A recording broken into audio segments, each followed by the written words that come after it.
क्या हो अगर दुनिया की सबसे पुरानी, सबसे जरूरी कुदरती दीवारों में से एक रातों रात गायब हो जाए? किसी भूकंप या बाढ़ से नहीं, बल्कि सिर्फ एक परिभाषा बदलने से। सुनने में अजीब लगता है ना? पर यही कहानी है अरावली की पहाड़ियों की, जो आज अपने होने की लड़ाई लड़ रही हैं। जरा सोचिए, एक 700 किलोमीटर लंबा, एक खामोश पहरेदार। हजारों सालों से अरावली की पहाड़ियां ठीक यही काम कर रही हैं। ये वो कुदरती दीवार है जिसने थार रेगिस्तान को उत्तर भारत में फैलने से रोक रखा है। अगर ये पहाड़ियां न होती तो शायद दिल्ली और हरियाणा जैसी जगहों का नक्शा आज कुछ और ही होता, शायद एक रेगिस्तान। लेकिन क्या हो अगर सिर्फ चंद शब्दों के हेरफेर से इस मजबूत दीवार का 90% हिस्सा कानूनी तौर पर खत्म हो जाए? जी हाँ, ये कोई मजाक नहीं है। यही वो खतरनाक सवाल है जो एक ऐसे विवाद के सेंटर में है जो भारत के पर्यावरण को हमेशा के लिए बदल सकता है।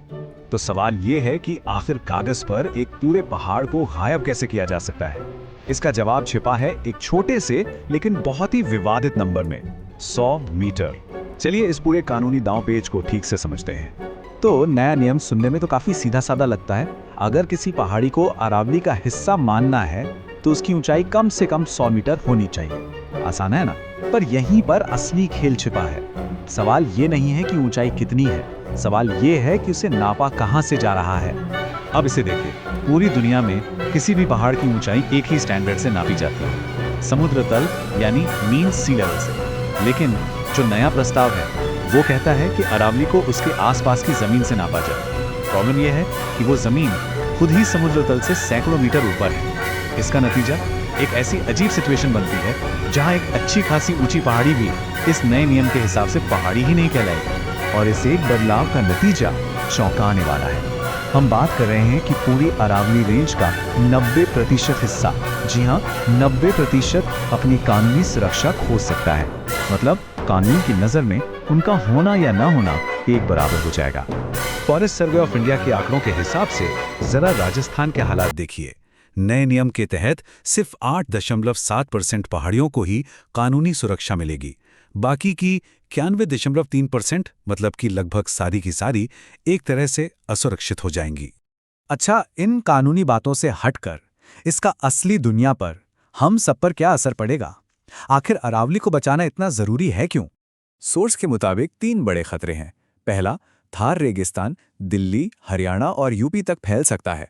दूसरा, पानी का संकट बहुत गहरा सकता है क्योंकि ये पहाड़ियां लाखों लोगों के लिए ग्राउंड वाटर रिचार्ज करती हैं। और तीसरा, हवा और ज्यादा जहरीली हो सकती है क्योंकि ये पहाड़ हरे फेफड़ों की तरह हैं जो रेगिस्तान की धूल और प्रदूषण को रोकते हैं। और ये कोई बहुत दूर के भविष्य की बात नहीं हो रही है। क्लाइमेट साइंटिस्ट ने चेतावनी दी है कि अगर अरावली को नहीं बचाया गया तो भारत की राजधानी दिल्ली का मौसम एक अर्ध रेगिस्तान जैसा हो सकता है, और वो भी सिर्फ कुछ ही दशकों में।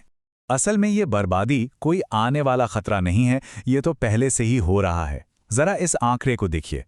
राजस्थान में अरावली का 1/4 हिस्सा, मतलब 25%, पिछले कुछ दशकों में अवैध माइनिंग की वजह से नक्शे से पूरी तरह मिट चुका है। इस तबाही की वजह से पूरी पर्वत श्रृंखला में 12 नई दरारें बन गई हैं।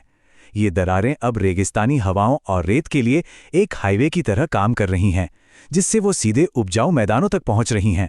मतलब रेगिस्तान फैलने की प्रक्रिया पहले ही तेज हो चुकी है। लेकिन इस बड़े खतरे के सामने लोग चुप नहीं बैठे हैं, और ये हमें ले आता है अरावली की लड़ाई तक। एक ऐसी कहानी जिसमें विरोध है, राजनीति है और दांव पर बहुत कुछ लगा है। इस फैसले के खिलाफ आवाज तुरंत और बहुत जोरदार तरीके से उठी। राजस्थान से लेके हरियाणा तक लोग सड़कों पर उतर आए, और उनका संदेश बिल्कुल साफ और पावरफुल था। नो अरावली नो लाइफ, मतलब अरावली नहीं तो जिंदगी नहीं। ये एक लाइन ही सब कुछ बयां कर देती है।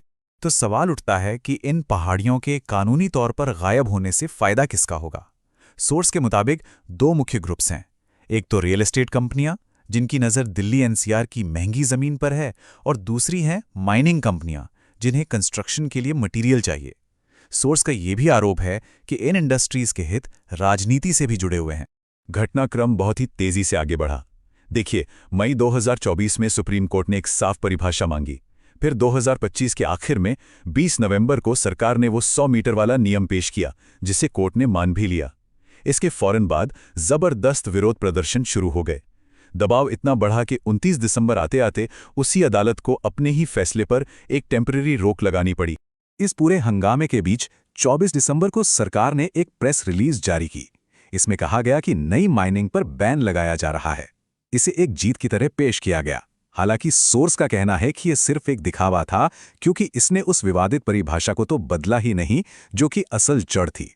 तो सुप्रीम कोर्ट की अस्थायी रोक ने इस तूफान में एक छोटा सा ब्रेक जरूर दिया है, लेकिन सबसे बड़ा सवाल आज भी वहीं का वहीं है। क्या आम लोगों का ये विरोध ताकतवर आर्थिक और राजनीतिक ताकतों को रोक पाएगा? अरावली का भविष्य और उस पूरे इलाके का भविष्य जिसे वो बचाती है, एक धागे से लटका है।